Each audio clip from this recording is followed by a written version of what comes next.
Welcome to the Rotary Club of York. We are a people of action committed to service above self and serving to change lives. If you haven't already done so, please take a moment to silence your cell phones. President-elect nominee Aaron Jacobs will lead us in our opening song, the Star-Spangled Banner, followed by the Pledge of Allegiance. David Hogue will offer the invocation, and Austin Schenk will introduce our visitors.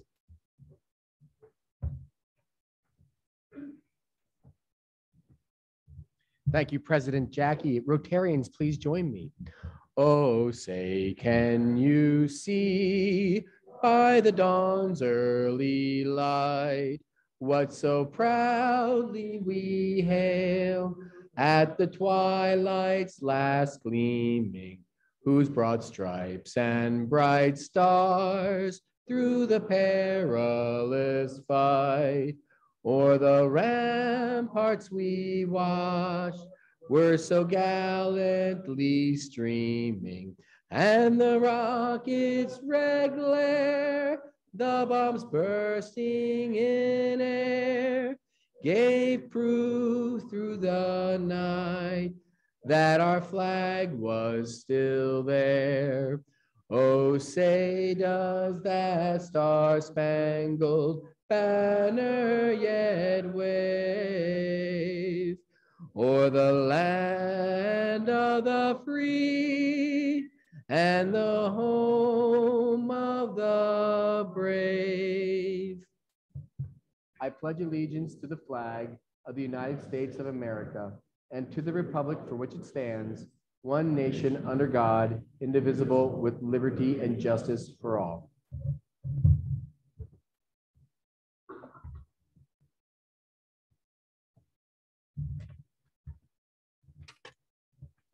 So I tell my wife this is the mature homeless look. She doesn't like it. That's all right. Let's pray. Dear God, we come before you today thankful that you reveal yourself to us through the beauty and magnificence of that which you have created. Sunsets, sunrises, oceans, the intricate artwork of a simple dogwood blossom, and the intellectual and emotional joy of music, among many others. We pray today for your grace and mercy to be seen and felt among the carnage in the Ukraine and in other locations where war tears lives apart. We pray that you would bless Rotary with growth and success in serving others as the world begins to emerge from the COVID pandemic. And we thank you for the food you've provided us today. We ask your blessing on it and on those who have prepared and served it to us. Amen.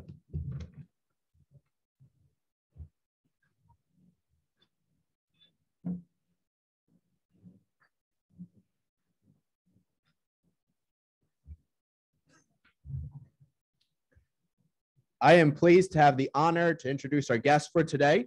Please stand when I call your name and remain standing until President Jackie has welcomed you. First, we have Larry Carlson, guest of the club. We have Sandra Sykes, guest of Al Sykes. We have Corey Wolf, guest of Tony Schweitzer. Tom Caldergan, Jeff of Jim Anderson. And Lee Schmotkin, guest of Rob Bowen.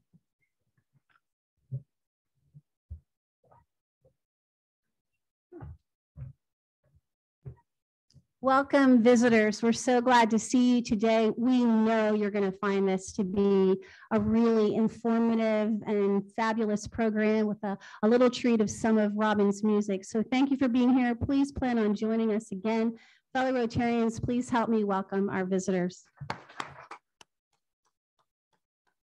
Thank you. You can be seated. The membership committee will meet today at 1:30 downstairs in the Mixed Grill. The Preserve Planet Earth Committee will meet on May 11th at 8 a.m. via Zoom. And now for our member moment. Da, da, da, da.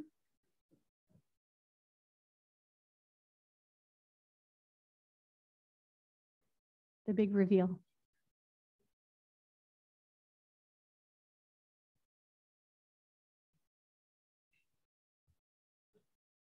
All right, well,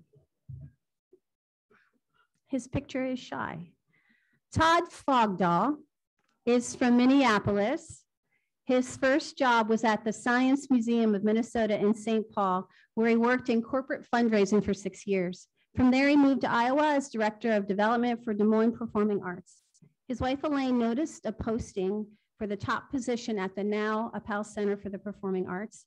She researched the area and schools and shared the posting with Todd. Past President Jody Keller was interim CEO, Eric Menzer led the search committee, and Lauren Crow was board chair. So joining Rotary was never a question. His first week on the job in 2015 was also his first Rotary meeting here, but he had been a member for 10 years in Des Moines. He currently serves on the Charitable Endowment Fund Board. Todd was a trombone player in high school, the same instrument his father and grandfather played. His son, Cade, a senior at York Suburban, is a fourth-generation trombone player, and he also plays small tuba. Their daughter, Bevan, is a college sophomore and two-time recipient of the Art Cayley Music Scholarship. She studies voice, piano, and cello. Todd is a self-taught guitar player, something he began in college. He hadn't played in 20 years, but it became a necessity during the pandemic. He finds it very therapeutic.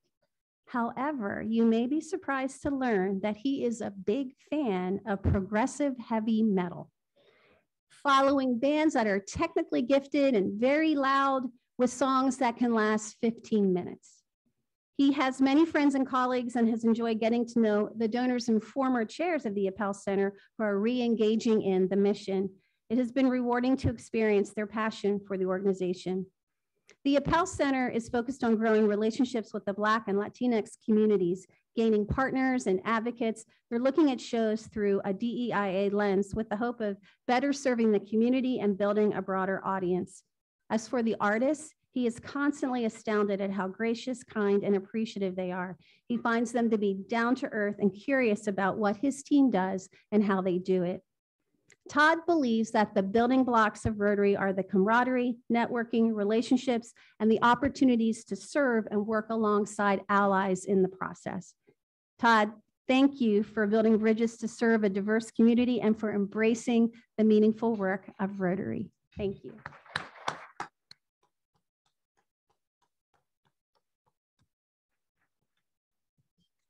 And now Darren Smith has a Give Local York announcement.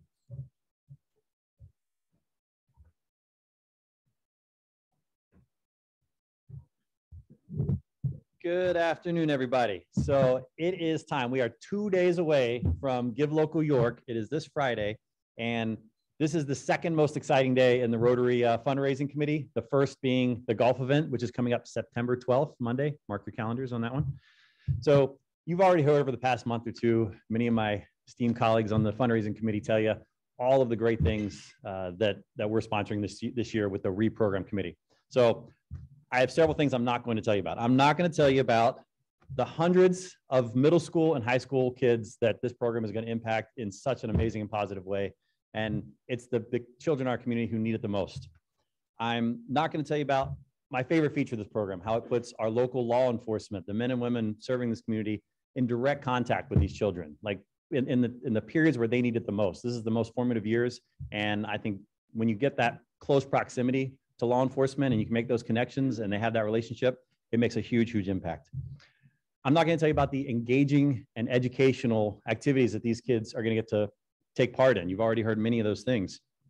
And not only helping the children learn, but it's also going to help a lot of our more experienced members, hopefully many of you in this room, get to go into that community and share with them and share your experiences and your knowledge and help impact these children in a positive way.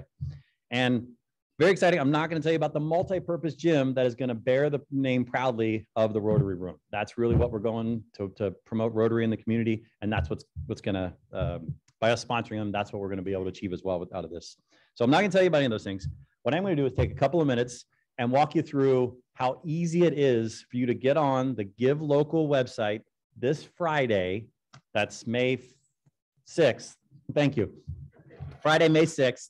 And just with a couple little clicks, you can give. And before I do that, you can also, by the end of business today, you can email Lynn and let her know what your donation is as well. So if you're not computer literate, don't want to get on here, just email in by close of business tomorrow. Let her know, or midnight tomorrow, and we can do that. So this is the main Give Local York page. You can see that that's a previous name. Again, it's Friday the 6th is when this happens. So all you do is click the checkbox there to check out the participating nonprofits. That'll take you to the next page. And all you do is up top, you just search in Rotary. We are the only Rotary participating in Give Local York this year. So you can type Rotary Club of York, Rotary, that'll pop right up. You click on that. And then you just hit donate. Now, if you logged in last year and you forgot your password, they'll email you to reset that. But really, you log right in, makes you put in your credit card right there. And when you hit donate, where does it take you to next? Is there another page, or is that it? That's probably it. Okay. Very simple after that. You just put in a number, and I'll tell you there's a couple of options. You just want to click the one on the right that says 500. That's the one you click, and it'll take you from there, and it'll all be good. Don't worry about it. So that's it. This Friday, it's literally 2 more days. Mark your calendars. And this would be the only acceptable time to get your phone out in Rotary to set a reminder or to go to that website now. You can do that. And I look forward to everybody engaging and donating this for a worthy cause. Thank you.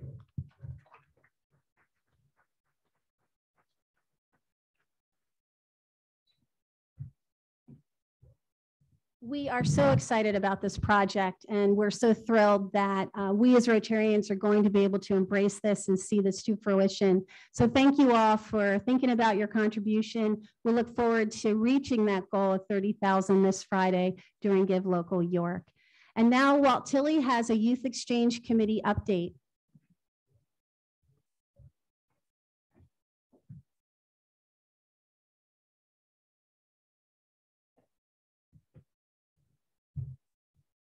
Good afternoon. Well, I'm excited to tell you that Youth Exchange has liftoff.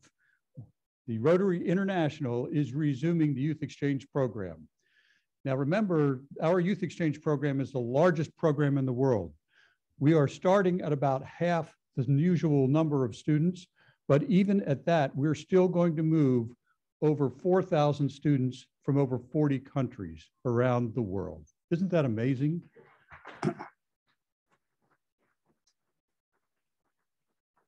JT, you are our lane chair. You are our liaison to the board. Now, what do you think the York Rotary Club is going to do? Do you think we're going to do half? Yeah. The York Rotary Club is not going to be tied to half. As a matter of fact, we're a club that just raised $25,000 for the people of Ukraine, right? We're a club that's going to raise $30,000 for children here in York. We're not a half club. We're going to expand our youth exchange. I'm here because I want more committee members. I want more of you to help me and to help the other members of the committee. Well, what can you do? Well, what we've done is we've reorganized the committee a little bit. We used to have the chair of the committee and then a vice chair in charge of the students that are going out, and then vice chair in charge of students coming in and so forth. And we've reorganized, so now we are by function. So one of the positions, you can help J.L. Smith, who is working with one of our outbound students. That's a student going from York Suburban to the Czech Republic. That involves maybe talking with her once a month by email, checking in, making sure things are okay, coming to the airport when she gets back, greeting her, that type of thing. Or maybe you want to support one of the students that's coming from another country here as an inbound counselor. If you do that, you could help. I think President Jackie has volunteered to do that. And so is John Yates. You can work with them. And that would be, again, checking once a month, talking with the host family and the student, making sure things are going well, maybe help them set up their bank account or get registered for school, something like that. Or maybe you want to help us find host families. We will need host families from York Suburban School District and Dallastown School District. And maybe you could work with Jerry Watson or Dave Hoffman to help them locate families. Or we have the York Weekend. That's where the students from the district, we'll have about 8 of them, and they come into York for the weekend, and we take them to Central Market for lunch. We take them to the ice rink to go ice skating. Di Hershey hosts them out at Penn State, York, with a pizza party, and maybe you could help with some of those arrangements, and you can work with Di Hershey and Andy Mears on that. Every function has at least 2 people, and so it's not like a life sentence or something like that, but we want to expand, we want to grow, we want to get more integrated into our club. So if you are interested in helping, please see one of the people I've just mentioned or any of the other people on the committee and help us grow and help us bring youth exchange back to life here in York. Thank you.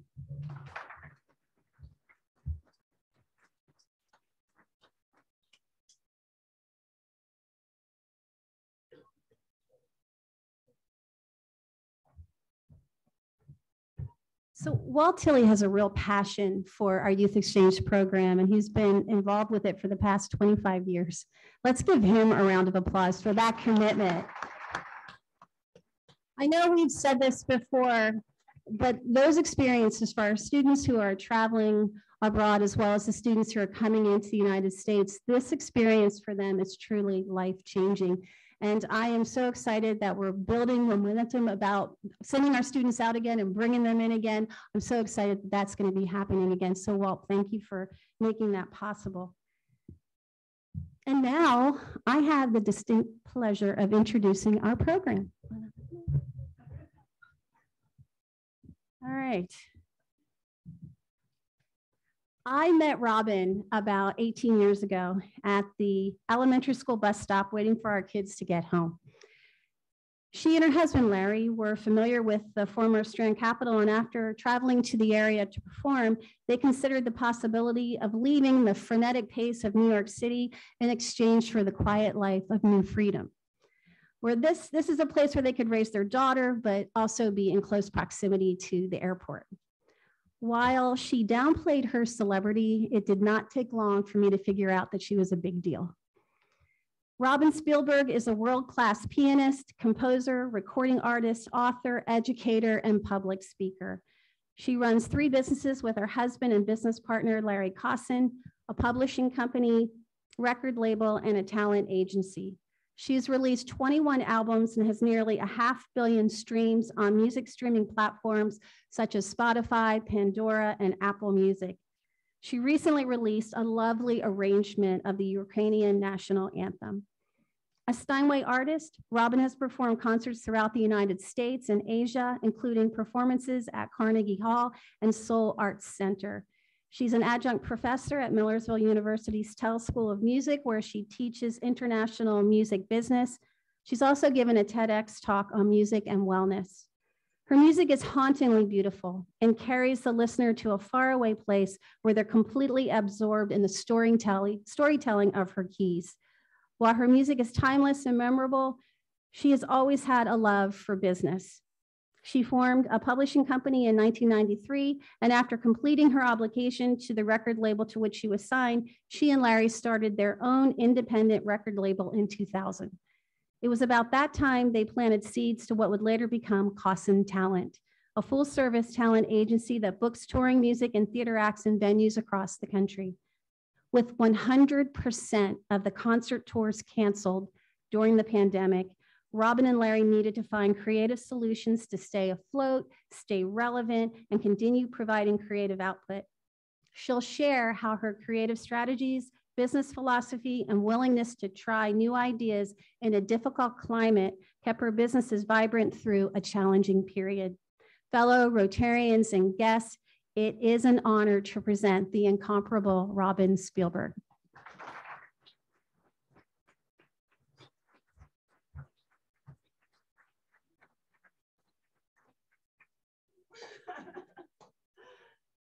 I'm going to start here, since the elephant's right here in the room. I'm going to start with a song, and feel free to daydream.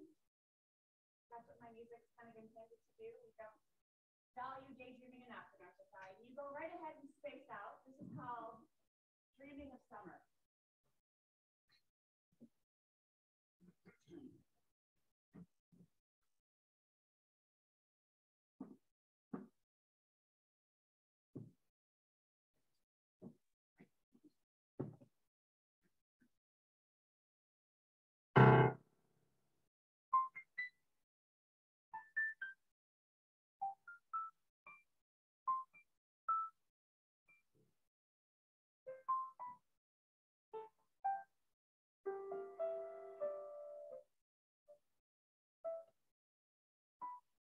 Thank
you. And thank you, Jackie, so much for inviting me to speak with you today and share a little bit of my story. It truly is an honor. Appreciate that. So I started playing piano and composing music when I was really young.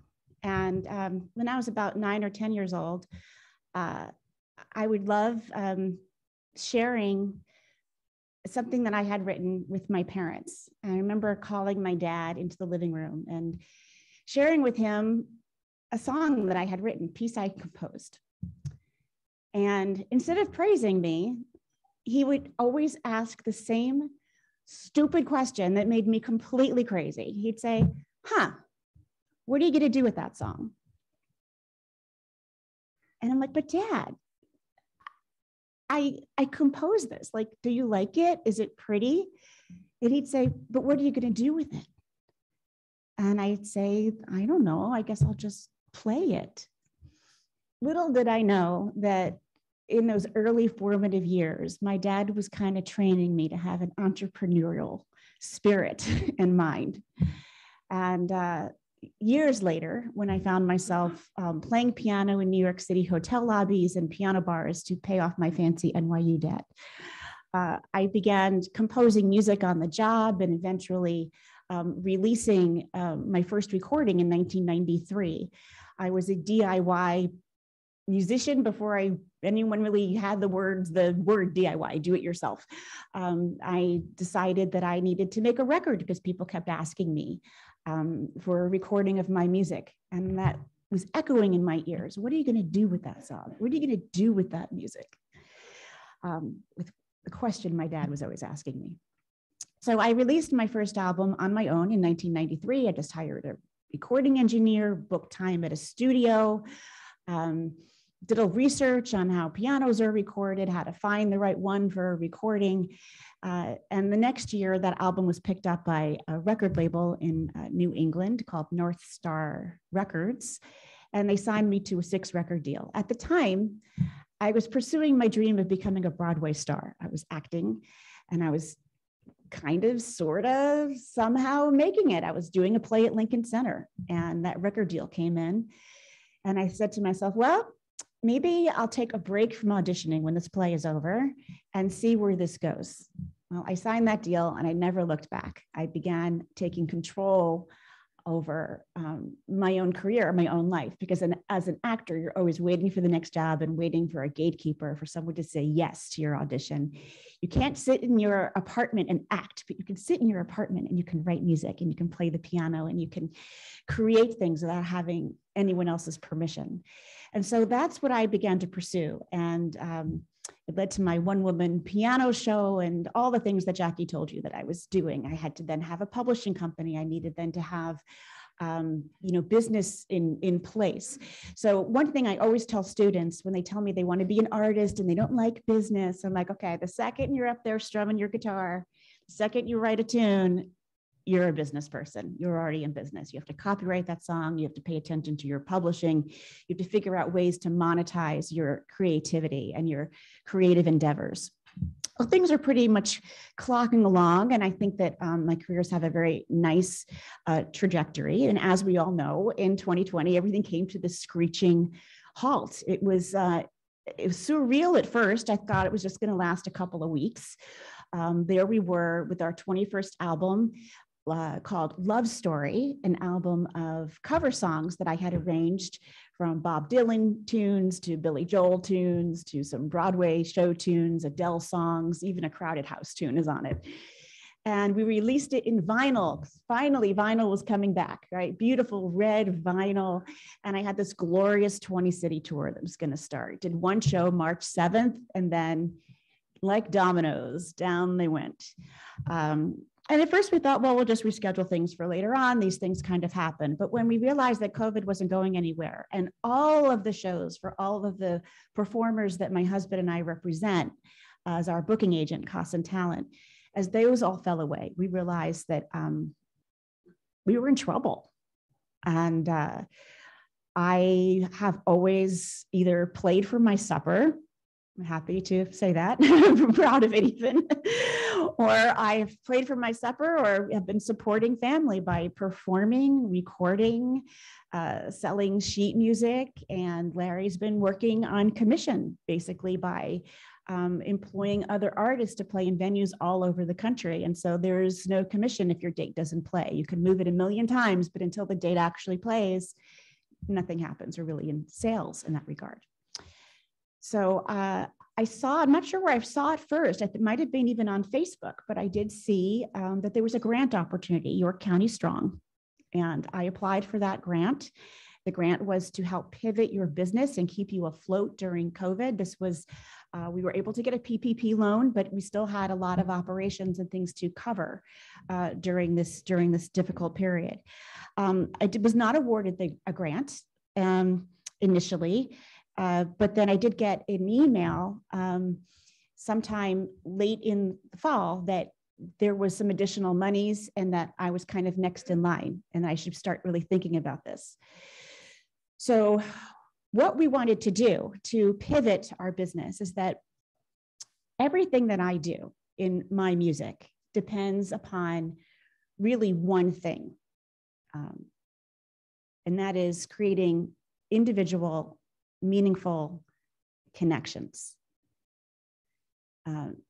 Music in our society has often been dismissed as frivolous or something that is, if you have extra change in your pocket, it's something you're going to, go and see to enjoy as entertainment. But I have known for a very long time now that it is a lot more than that. The arts is really what makes us human. We don't have deer and cattle painting pictures in the park. We have only human beings doing that to express ourselves where words fail, to communicate what we can't express in any other way. And when we're very little, we are encouraged to sing. Everyone sings. Everyone sings. And to dance, everyone can dance. Everyone. And to paint and to draw and to color and to be alive and to play. And somehow, somewhere along the line, unless you're going into it as a profession like I did, we're now told not to do those things anymore because we are grown-ups. We're grown-ups. We're not going to play anymore. And that is the most ridiculous thing ever. We need to daydream and we need to play. We need it. We need it more than you know, because look what happened during COVID when it all went away, when all that live entertainment went away and you couldn't go out and you couldn't socialize and have any of that time. What did you do? Netflix. Thank you, actors, right? It was the booming age of golden age of television because we needed to escape somehow in this other way. I still needed to play. I still needed to create. But now, not only wasn't I allowed to do it, it was against the law to do it. It was against the law. Friends of mine kept saying, well, Robin, try something else. Like, you'll be okay. But my friends, all they had to do, what changed in their jobs, is that they stayed at home and worked from home, or they put a mask on and went to work. I wasn't allowed to do my job. I wasn't allowed by law to go and have a public gathering and do what I do and try to connect with people through my music. So what are you going to do when you're trapped like that in a corner? Well, the grant did come through, and thankfully for it, we used it to pivot our business to continue to communicate and to reach people and make meaningful connections by creating a little television studio in our home. And it started simply like this. I said, I need to perform. I need to play. I need to see my people. Let's go live. And we took our phones and we just hit the go live button. And I did a Facebook piano bar, live from the phone. And then we added a second phone. And then Larry did more research. He spent time on YouTube taking all these courses and web-based tutorials.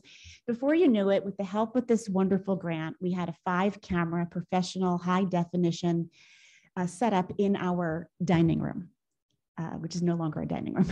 It's kind of a production room.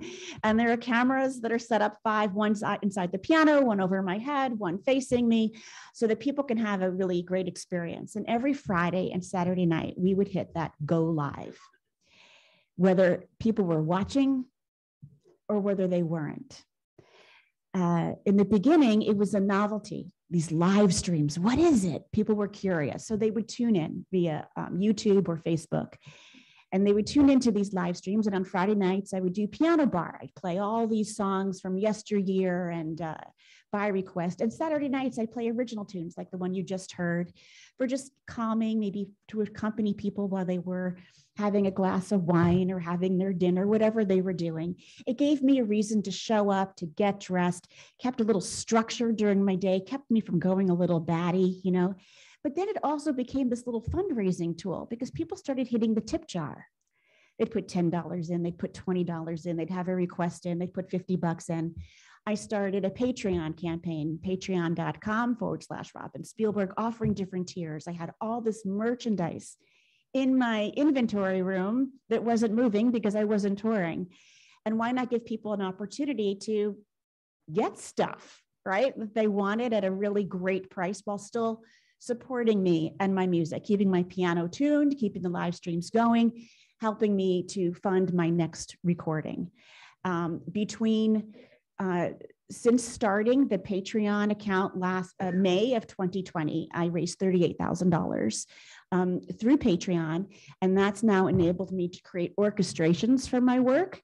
That was a dream come true, because orchestrating work costs about $1,000 a minute, just in case you're curious about that.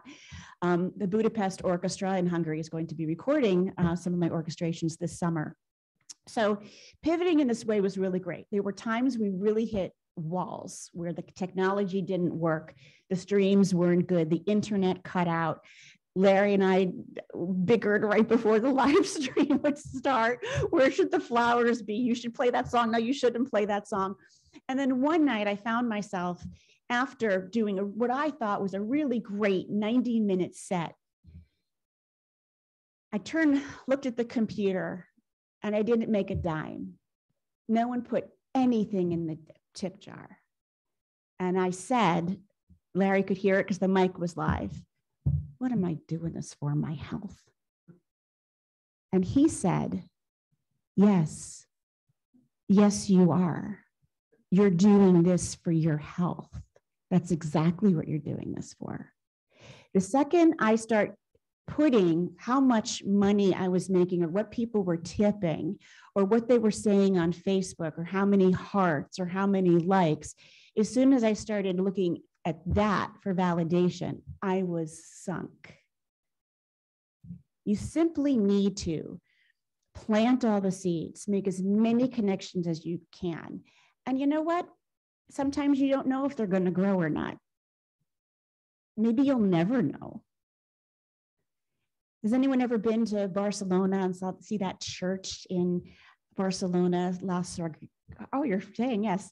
Sagrada Familia, is that what it's called? Yes. So this is beautiful church. It took centuries and centuries to build. And when I walked in, it reminded me of that book I read by Ken Follett, Pillars of the Earth. It tells the story of centuries worth of generations of Masons, and they're building this church, and they're building something that they are never going to live to see. Wow. It's really big, right? It's really big. And as a musician, I have had to come to that realization that success and what it looks like. I mean, I was very impressed when Jackie read off the stuff that I've done. It sounded like, who is that lady? That sounds really good.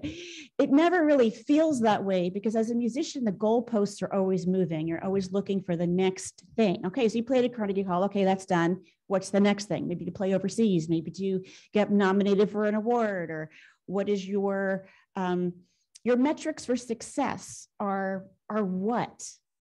What are you exactly measuring? So anyway, to button this up, what I'm trying to say is that for decades, I was using the wrong metrics of success. It was mostly what other people were saying about my music, whether it was reviewers, or whether it hit charts, or how many albums were sold, or how many streams.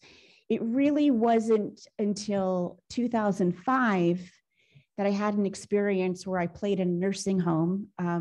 Sometimes I'm asked, different venues will get grants for me to come in, play the piano, and they say, you know, we have to do a little community outreach and a little educational. Would you mind going to this high school and speaking? Would you mind going to this nursing home? And I'd kind of roll my eyes and off I'd go, and it'd be a terrible piano and no one was really listening.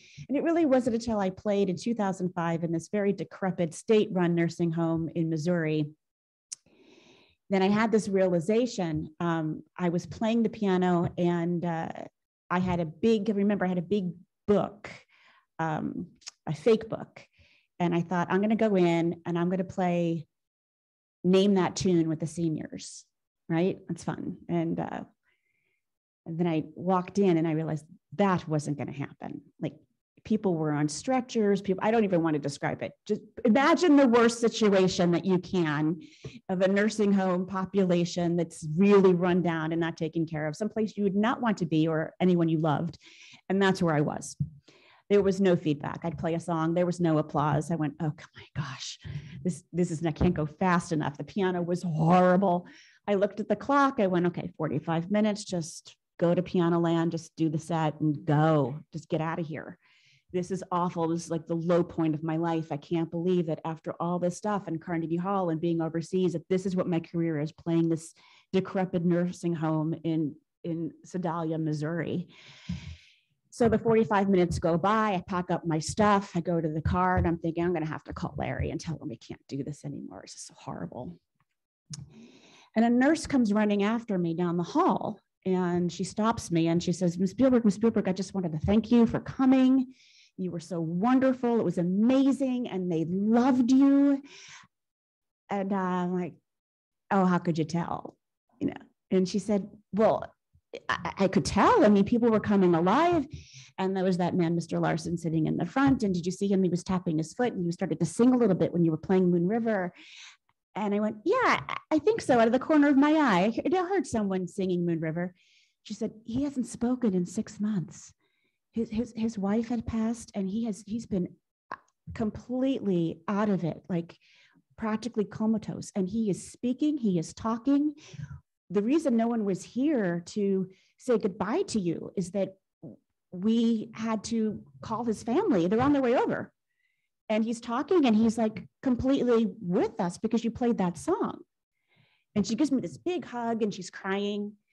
And I didn't know what to make of it because my experience was so different than what she was saying. And here there was no money and there was no applause and no one witnessed it. And there was no press and there was no photos. And I got into my car and I just started sobbing because I said, I think I had the most successful performance of my life. And no one was there but me to witness it. But that's okay, right? Yeah, that's okay. That's what it is. That's what it is. That's what it is. And I called Larry and I said, book as many nursing homes as you possibly can. This is an underserved population. We're not paying attention to them. They can't get to the theater for no fault of their own. They need music. They need to play. And so how this ties in is that during COVID, that kind of awake feeling, that moment happened again because it was gone for no fault of anyone. And I started thinking about all the people that were in nursing homes or in hospitals and now really had no access at all. And people who were doing creative art therapies, music therapy, dance therapy, even the people bringing in pets, they weren't allowed to come in. You couldn't even visit your loved ones. But now, thanks to York County Strong, we had this 5-camera shoot. Guess what we could do? We could Zoom concerts right into nursing homes, right? So that's what we started to do. There's also a program in New York City through New York City Health and Hospitals and Local 802, the Musicians Union. They got together and Monday through Friday, every day, in fact, it's probably happening right now, between 12 and 1, they broadcast live, a live stream to 45,000 patients and healthcare workers in New York City area hospitals. And I've done 3 of those. It's a fabulous feeling to know that you could do something that makes people feel a little bit better. Look, music can't cure you. I can't cure you, but it certainly smooths the rough edges of life. And if you have not incorporated music or art in your everyday well-being and self-care of yourself, I really, really encourage you to do so. If you leave with anything today from me sharing this with you, it's that. Even if it's 15 minutes, because our brains are wired for creativity. You could say, oh, I'm not creative. Yes, you are. You were born that way. If you're human, you're creative. When you get in the shower in the morning and all of a sudden you have all those ideas, it's because your brain is so open from that sleep that you had and you're in that state and you start thinking through things and problem solving. Right after that, those are the 15 minutes you really need to stare into space. My favorite activity. People say, what's your favorite activity? Larry will tell you. It's staring into space. 15 minutes a day of just letting your mind wander. All the things that they told you not to do when you were little. Don't daydream. Don't space out. Pay attention. Focus. Right. Don't space out at work or during the meeting, but give yourself 15 minutes.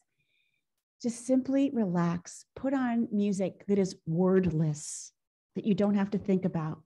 Let your brain simply process it. I think you're going to be surprised at the pathways that open inside of you for creativity, problem solving, and most importantly, self-regulation of your emotions. Music gives us a chance to check in what's going on inside of us. I put cards on your table. So if you want to listen to any of my music, I have lots of, it's all wordless music. I have playlists on Spotify, all different ones that I have created, even music to help you fall asleep and chill out and relax. It's all there for you. I do want to see if you have any questions for me, because I know I just talked about a million things. And before I close for this afternoon, I do have one more song that I'm going to share with you, with our guest, Jackie. Anyone have any questions about any of this or something else? Yes.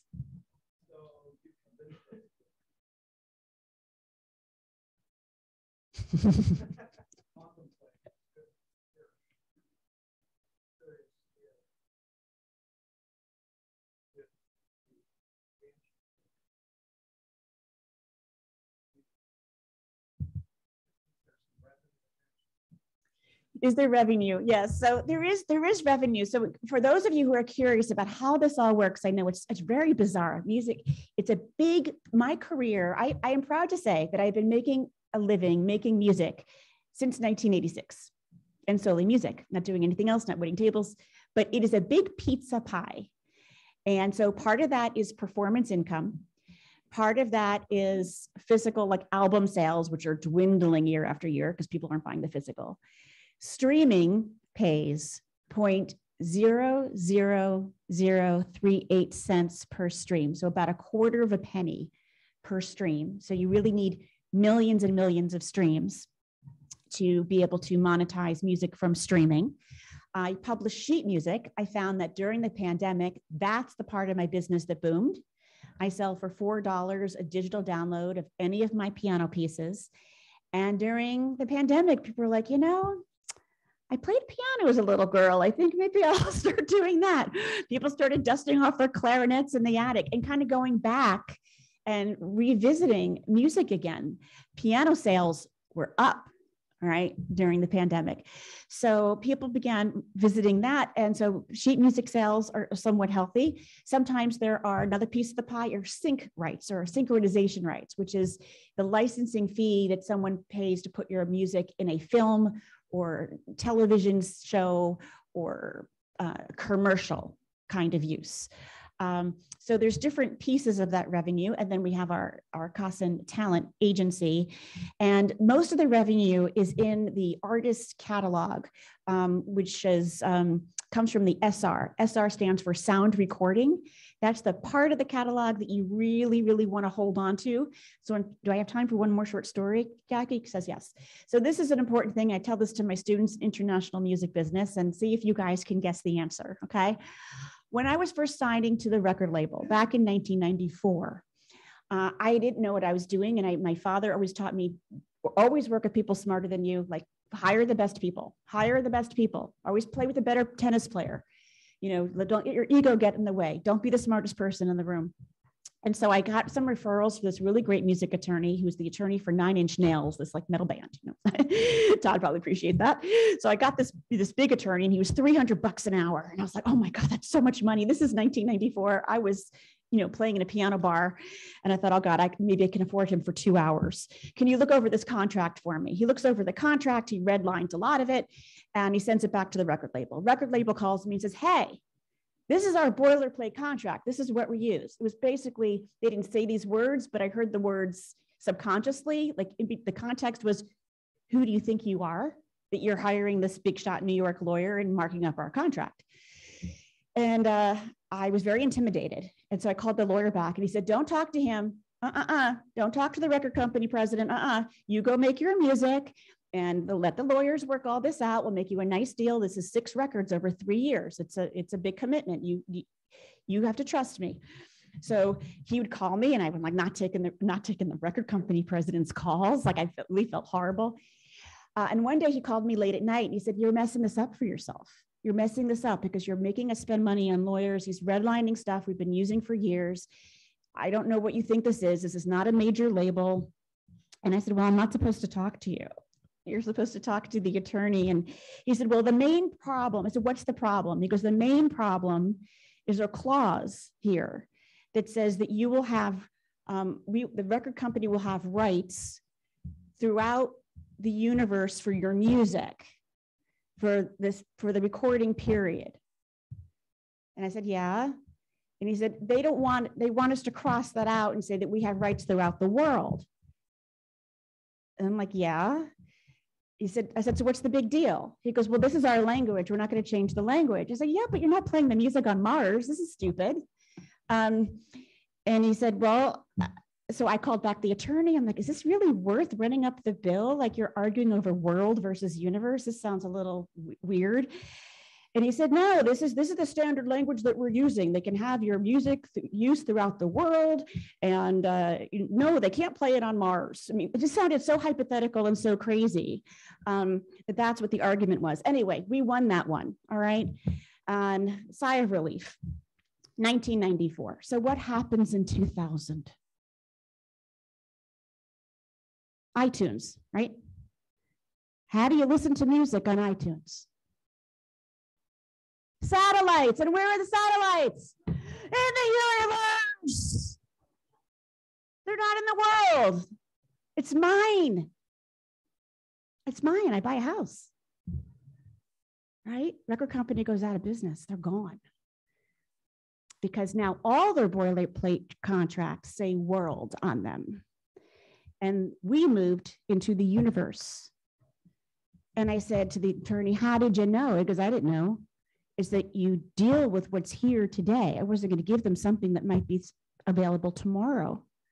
And when I asked him, are they going to beam it on Mars? He goes, we don't know, maybe space station. I'm not going to give them that. So when you're listening to music on any of these streaming platforms, it's coming from satellites, which are in the universe.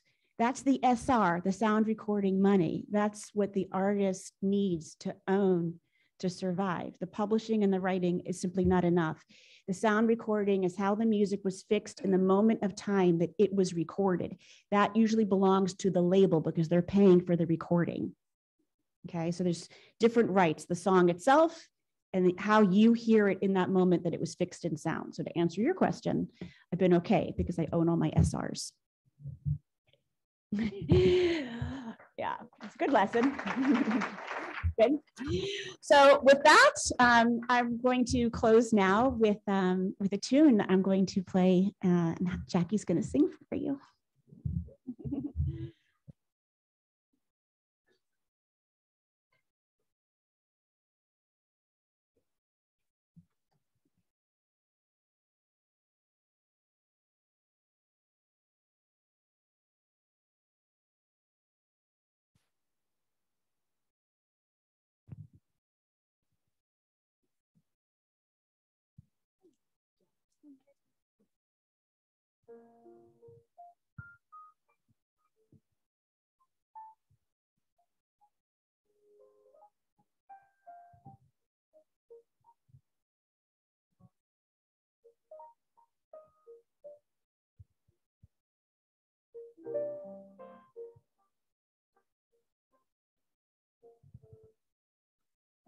When the rain is blowing in your face and the whole world is on your case, I could offer you a warm embrace to make you feel my love. When the evening shadows and the stars appear, and there is no one there to dry your tears, I could hold you for 1,000,000 years to make you feel my love. I know you haven't made your mind up yet, but I will never do you wrong. I've known it from the moment that we met. No doubt in my mind where you belong. I'd go hungry, I'd go black and blue. I'd go crawling down the avenue. No, there's nothing that I wouldn't do to make you feel my love.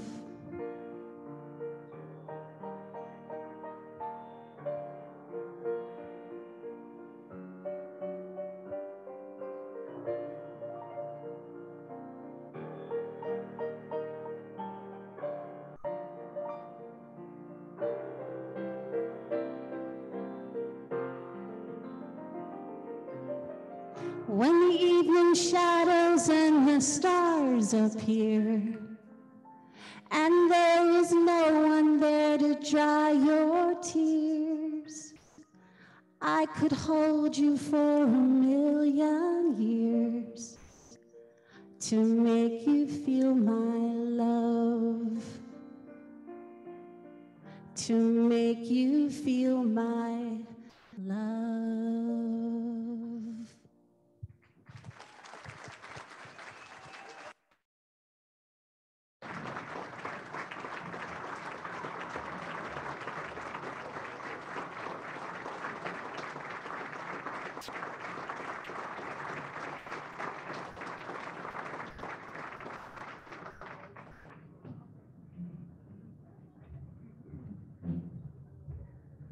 Robin can make me do things I didn't think I could do.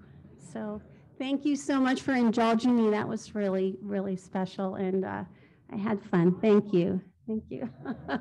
Thank you. Robin, wonderful. You are an inspiration. I love your story. I love your music. I encourage you to download it, listen to it, buy her sheet music, go see her in concert. She's really quite remarkable in concert too. She incorporates her music with her storytelling, and it's just a great experience. Robin loves cats, and she signed the book plate for the book, Pete the Cat's Groovy Guide to Kindness by Kimberly and James Dean, and we are going to donate this to McKinley Elementary School.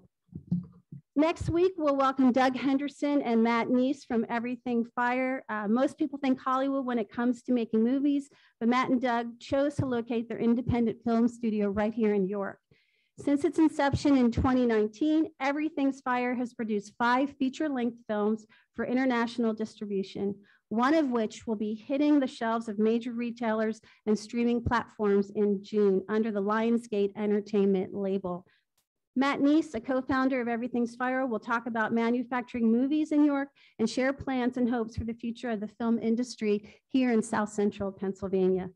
I think our quote today is really perfect when we talk about how important music is in our lives. It's by Nelson Mandela. Music is a great blessing. It has the power to elevate and liberate us. It sets people free to dream. It can unite us to sing with one voice. I hope you have a wonderful rest of your week. This meeting is adjourned.